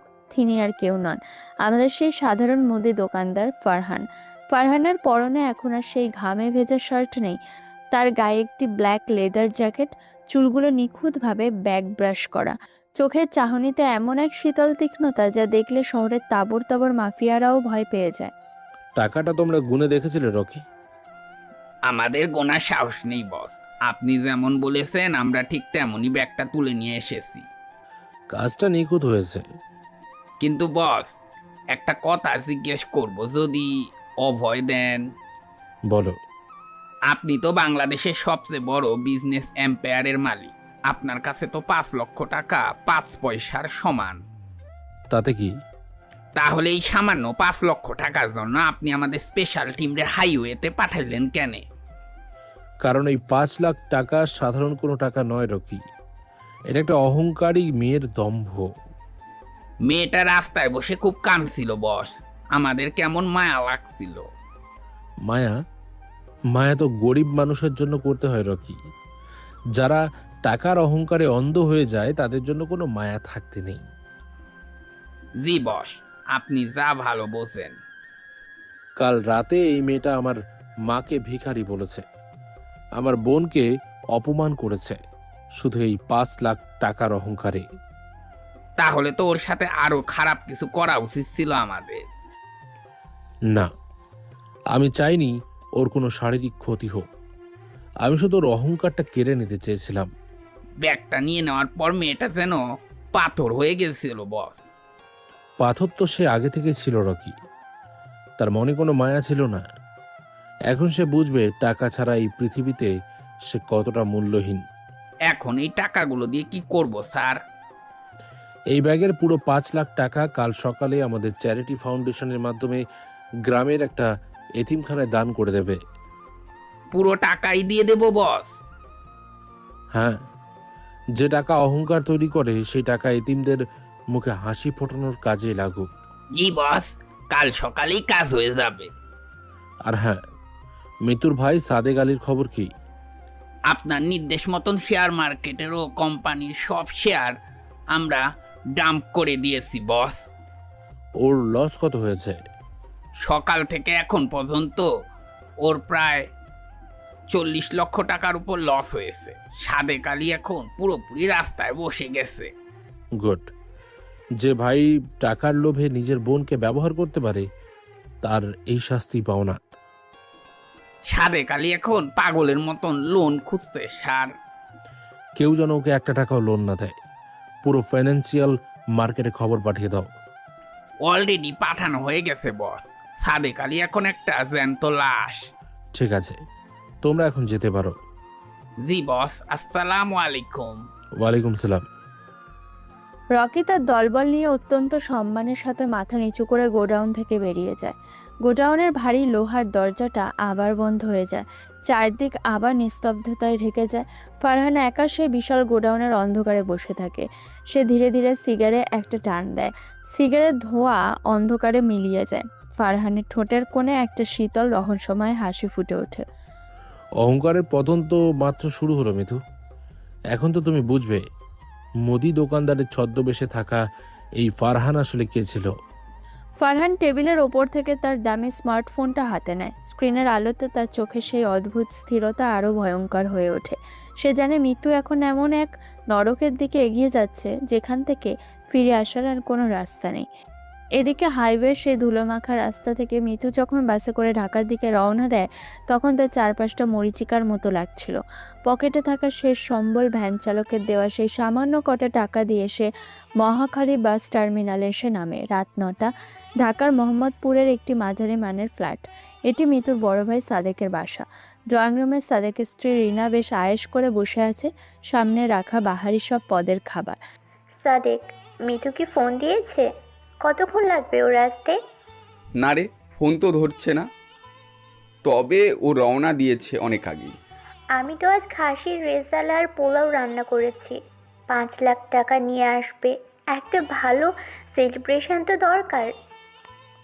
তা তো বটেই, মিতুর বুদ্ধিতেই কাজটা হয়েছে। ওই মুদির দোকান থেকে ভালোই আদায় করেছে। এখন ওই টাকাটা পেলে আমরা বনানীতে একটা নতুন ফ্ল্যাটের বুকিং নিতে পারবো। হ্যাঁ, সেটাই ভাবছি। আচ্ছা, দরজায় কেউ নক করেছে মনে হয়। সাদেক গিয়ে দরজা খোলে। সামনে দাঁড়ানো মিতুকে দেখে সাদেকের হাসি মুহূর্তেই মিলিয়ে যায়। মিতুর চুল উস্কো খুস্কো, পরনের দামি 3 পিস ধুলোয় মাখা, আর চোখ দুটো কান্নায় লাল। মিতু, তোর এই অবস্থা কেন? ব্যাগ কোথায় তোর? ভাইয়া, আমার সব শেষ হয়ে গেছে রে ভাইয়া। কি শেষ হয়েছে? টাকাগুলো কই? ব্যাগের কথা বলছিস না কেন? রাস্তার বাইকে করে ছিনতাইকারীরা আমার ব্যাগ নিয়ে গেছে ভাবি। কি বললি? ছিনতাই হয়েছে? তুই কি ইয়ার্কি করছিস আমাদের সাথে? আমি কেন আর কি করব ভাবি? ওরা আমাকে ভ্যান থেকে ফেলে দিয়ে ব্যাগ নিয়ে পালিয়েছে। তুই 5 লক্ষ টাকা একা নিয়ে আসলি কেন? আমাকে ফোন দিতে পারলি না? আমি তো আসছিলাম ভাইয়া, কিন্তু নির্জন রাস্তায় ওরা হুট করে চলে আসলো। সাদেক, আমার মনে হয়েছে ও মিথ্যা বলছে। ও নিশ্চয়ই টাকাটা কোথাও লুকিয়ে রেখেছে। ভাবি, আপনি আমাকে সন্দেহ করছেন? আমি সত্যিই সব হারিয়েছি। থাম তোর কান্না। টাকা নেই তো তোর এই মায়া কান্না দিয়ে আমি কি করব? মিতু, তুই কি জানিস ওই টাকার উপর আমার কত বড় ভরসা ছিল? আমি জানি ভাইয়া, কিন্তু আমি তো ইচ্ছে করে হারাইনি। এখন এই ঢং বন্ধ করে টেবিল থেকে ওঠ। এই পোলাও মাংস তোর জন্য না। ভাবি, আমি সকাল থেকে কিছুই খাইনি, আমার খুব খিদে পেয়েছে। টাকা আনতে পারিসনি আবার খাওয়ার আবদার করিস? যা, ভিতরে গিয়ে বাসি রুটি আছে ওগুলো খা। রিনা ঠিকই বলেছে মিতু, তোর জন্য আজ আমার অনেক বড় লস হয়ে গেল। ভাইয়া, তুমি এভাবে বলছো? আমি তোমার বোন।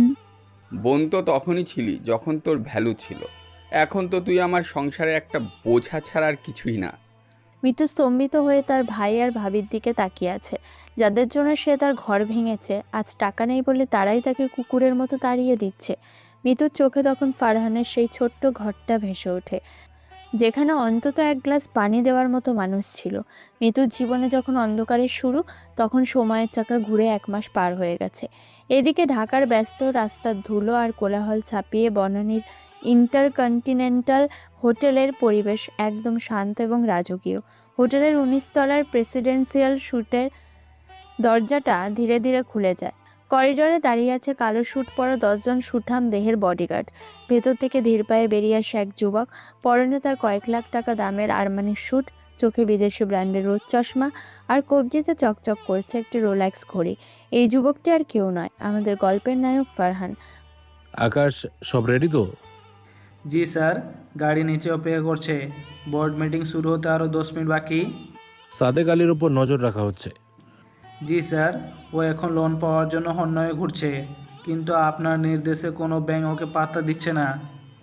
ওর কোম্পানির বাকি শেয়ারগুলো কি কেনা শেষ? জি স্যার, চৌধুরী গ্রুপে এখন Sadek Ali company majority share holder. Good. আজকের মিটিংয়েই ঘোষণা হবে যে ওর কোম্পানি এখন আমার অধীনে। সাদেক আলী তো এখনও জানে না যে এই চৌধুরী গ্রুপের মালিক আপনি। জানবে, খুব শীঘ্রই জানবে। ও যখন রাস্তায় বসে ভিক্ষা করবে তখন আমি ওর সামনে গিয়ে দাঁড়াবো। স্যার, মিতু ম্যাডামের কি খবর? উনি তো এখনও ওখানেই আছেন। ওর খবর পরে হবে। আগে সাপটাকে মারতে হয়, তারপর গর্ত বুঝিয়ে দিতে হয়। আপনার মা আর বোন কিন্তু আপনার জন্য খুব চিন্তা করছে গ্রামে। ওদের বলো আমি খুব তাড়াতাড়ি ফিরে আসব। আপাতত আমার এই পরিচয়টা গোপন থাক। ফারহান লিফটের দিকে এগিয়ে যায়। তার হাঁটার ভঙ্গিতে এখন আর সেই মুদি দোকানদারের ছাপ নেই, আছে এক অসীম ক্ষমতাশালী টাইকুনের দম্ভ। চৌধুরী গ্রুপ অফ ইন্ডাস্ট্রিজের এই সিইওকে দেখে হোটেলের স্টাফরা শ্রদ্ধায় মাথা নত করে। ফারহান যখন ক্ষমতার শিখর আরোহণ করছে, তখন মোহাম্মদপুরের সেই ফ্ল্যাটে মিতুর জীবন নরক হয়ে দাঁড়িয়েছে। দেখতে দেখতে আরও 3টা মাস কেটে গেছে। সকাল 6টা। মিতু এখন ঘুম থেকে উঠে পুরো ঘর ঝাড়ু দিচ্ছে। তার হাতের নখগুলো ভেঙে গেছে, চামড়া খসখসে হয়ে গেছে। ভাবি রিনা সোফায় বসে চা খাচ্ছে আর মিতুকে কড়া নির্দেশ দিচ্ছে। এই মিতু, রান্নাঘরে এত ময়লা জমে আছে কেন? কাজ কি তোর বাপ এসে করে দিয়ে যাবে? ভাবি, আমার শরীরটা আজ ভালো লাগছে না, মাথাটা খুব ঘুরছে। শরীর ভালো লাগে না তো জমপুরিতে যা। আমার ঘরে বসে বসে ফ্রিতে গিলবি আর কাজ করবি না তা তো হবে না। আমি তো কাজ করছি ভাবি, একটু সময় দিন আমাকে। তোর সময়ের দাম নেই, জলদি কাপড়গুলো ধুয়ে দে, আমার পার্লারে যেতে হবে। ভাইয়া কে আজ বাড়ি ফিরবে? তোর ভাইয়ের খবর নিয়ে তোর কি কাজ? সে লোন জোগাড় করতে গিয়ে হয়রান হয়ে আছে। আমি ভাবছিলাম একবার থানায় যেতাম, ফারহানের নামে একটা মামলা করতাম। থানায় যাবি? ওই ভিখারি ফারহানের নামে মামলা করে কি পাবি? ও আমাকে বিয়ের পর তাড়িয়ে দিয়েছে, আমার কাবিন দেয়নি। একটা বিচার তো হওয়া উচিত। মিতু সেদিন বিকেলে অনেক কষ্টে লুকিয়ে থানায় যায়। তেজগাঁও থানার ওসি তখন নিজের রুমে বসে ফাইল দেখছিলেন। মিতু ভিতরে ঢুকে নিজের অভিযোগ জানাতে শুরু করে। স্যার, আমি আমার স্বামীর নামে মামলা করতে চাই। ও আমাকে ঘর থেকে বের করে দিয়েছে। আপনার স্বামীর নাম কি? কি করেছে? ওর নাম ফারহান। ধামরাইয়ের সুয়াপুর গ্রামে ওর একটা মুদির দোকান আছে। মুদির দোকানদার? তার নামে মামলা করতে এসেছেন এখানে? যান, ধামরাই থানায় যান। না স্যার, ও আমাকে অনেক অপমান করেছে। আমার কাবিনের 5 লাখ টাকাও দেয়নি। শুনুন ম্যাডাম, আপনার মতো মেয়েরা বিয়ের পর টাকার জন্য পাগল হয়ে যান। এর জন্যই আপনাদের কপালে এমন ভাগ্য লেখা থাকে। যান এখান থেকে। স্যার, আপনি আমার কথা বিশ্বাস করুন, ও আমাকে জোর করে বের করে দিয়েছে। আরে ধুর, আপনি কার কথা বলছেন জানেন? ফারহান নাম তো চৌধুরী গ্রুপের বড় বসেরও। আপনি কি তাকে মিন করছেন? চৌধুরী গ্রুপ? না না স্যার, ও তো সামান্য দোকানদার। তাহলে যান, ছোটোখাটো মামলা নেওয়ার সময় আমাদের নেই। তাছাড়া উপর থেকে নির্দেশ আছে আপনার পরিবারের ওপর কোনো গুরুত্ব না দিতে। উপর থেকে নির্দেশ? কে দিয়েছে সেই নির্দেশ? সেটা জেনে আপনার কাজ নেই। সোজা বাড়ি যান, নইলে গারদে পুরে দেব। মিতু হতবাক হয়ে থানা থেকে বেরিয়ে আসে। সে বুঝতে পারে কোনো এক অদৃশ্য শক্তি তার চারপাশটা ঘিরে ফেলেছে। সে রাতে বাড়িতে ফিরে মিতু ফারহানের একটা পুরনো ছবি বের করে খুব কাঁদে। তার মনে পড়ে ফারহান বলেছিল অহংকার একদিন তাকে রাস্তায় নামাবে। আকাশের বুক চিরে প্রচণ্ড বজ্রপাত হচ্ছে। শ্রাবণের বৃষ্টির রাত যেন মিতুর জীবনের শেষ সম্বলটুকু কেড়ে নিতে এসেছে। সাদেকের অফিসের আসবাবপত্র সব ক্রোক হয়ে গেছে আজ। সাদেক মাতাল অবস্থা টলতে টলতে ঘরে ঢোকে। তার চোখ দুটো আগুনের মতো লাল। রিনা পাশেই বসে কাঁদছে আর নিজের গয়নাগুলো ব্যাগে ভরছে। সব শেষ হয়ে গেল, ওই চৌধুরী গ্রুপ আমার সব শেষ করে দিল রে। সাদেক, এখন আমাদের কি হবে? এই বাড়িওয়ালা তো কাল সকালে আমাদের বের করে দিবে।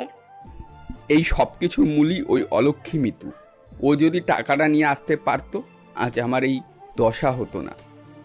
ভাইয়া, তুমি মদ খেয়েছো কেন? শান্ত হও তুমি। চুপ কর হারামি, তোর জন্য আজ আমি ফকির হয়ে গেছি। আমার কি দোষ ভাইয়া? আমি তো তোমাদের কথা মতোই চলেছি। তোর দোষ, তুই কুফা। তুই আমাদের ঘরে আসার পর থেকেই আমার পতন শুরু হয়েছে।